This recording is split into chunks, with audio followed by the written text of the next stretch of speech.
عام انتخابات کے نتیجے میں عمران خان کے مکمل مائنس ہونے کے بعد اب وفاق میں پی ٹی آئی کے پاس بچا کچا ٹھکانہ بھی چھن گیا ہے۔ ایوان وزیر اعظم پر شہباز شریف کے قبضے کے بعد اب ایوان صدر میں عمران صدر الوی کی جگہ آصف علی زرداری مکین ہو چکے ہیں۔ تاہم یہاں سوال یہ پیدا ہوتا ہے کہ کیا پی ٹی آئی ٹھنڈے پیٹوں پیپلز پارٹی اور نون لیگ کو مل کر اقتدار کے مزے لوٹنے دے گی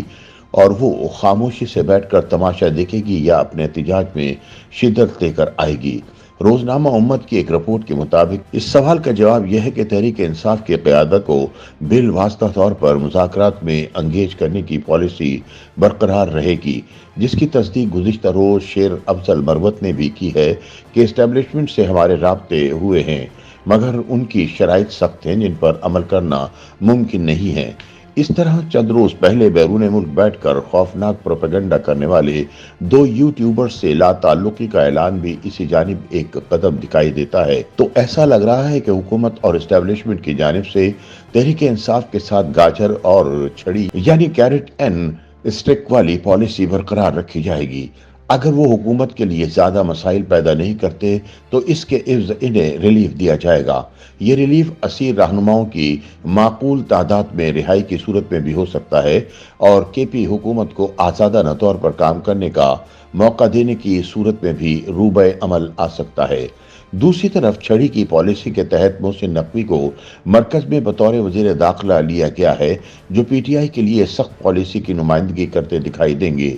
یہ طے ہے کہ شہباز حکومت کی پشت پر اسٹیبلشمنٹ پوری طاقت کے ساتھ کھڑی ہوگی اور اسے پرسکون انداز میں کام کرنے کا موقع فراہم کرنے کے لیے ہر طرح سے فیسیلیٹیٹ کیا جائے گا اور اس کی راہ میں آنے والی رکاوٹیں دور کی جائیں گی۔ موجودہ مخلوط سیٹ اپ کو اگرچہ شاخ نازک پر آشیانہ قرار دیا جا رہا ہے، مگر یہ بھی حقیقت ہے کہ اس سیٹ اپ میں تمام بڑے پلیئرز کو کچھ نہ کچھ حصہ ملا ہے۔ مرکز میں پیپلز پارٹی اور مسلم لیگ نون ساتھ ہیں تو پنجاب نواز لیگ کے حوالے ہے۔ سندھ پر پیپلز پارٹی کا راج ہے تو بلوچستان میں یہ دونوں اتحادی مل کر حکومت کریں گے، جبکہ کے پی کے میں پی ٹی آئی کو بھاری اکثریت کے ساتھ بااختیار حکومت کی کمان حاصل ہوگی۔ تو اس طرح اپنی اپنی ڈومین میں سب کو کارکردگی دکھانے کا پورا موقع حاصل ہوگا، جس کے اثرات اور نتائج آنے والے الیکشن میں دیکھے جا سکتے ہیں۔ یعنی اس بات کا امکان موجود ہے کہ اگلے الیکشن میں کامیابی کا دار و مدار بڑی حد تک کارکردگی پر ہوگا۔ ایک اور خوش آئند بات یہ ہے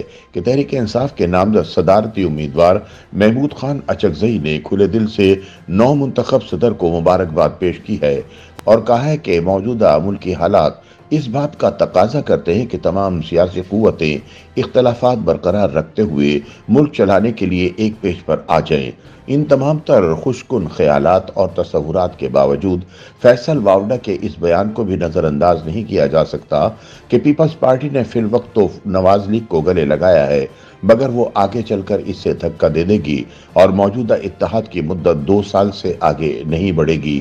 جاننے والے جانتے ہیں کہ فیصل واوڈا کن حلقوں کی خود ساختہ ترجمان ہیں، بلکہ ایک لحاظ سے انہوں نے شیخ رشید کی خالی ہونے والی گدی سنبھال لی ہے، تو فیصل واوڈا کے بیان میں شہباز حکومت کے لیے پیغام بھی ہو سکتا ہے کہ پیپلز پارٹی کے ساتھ بطور اتحادی اپنے معاملات درست رکھیں، بصورت دیگر تخت سے تختہ ہونے میں دیر نہیں لگے گی، کیونکہ جہاں ایوان صدر میں زرداری کا براجمان ہونا شہباز حکومت کے تحفظ کی ضمانت ہے، تو وہیں اتحادی کے طور پر پیپلز پارٹی کے طوطے میں شہباز حکومت کی جان ہوگی اور یہ طوطا چین کے طوطے کی طرح کوئی بھی کرتب دکھا سکتا ہے۔ دوسری جانب تجزیہ کاروں کا ماننا ہے کہ صدر آصف علی زرداری سیاسی حرارت کو نیچے لانے میں بڑا کردار ادا کریں گے۔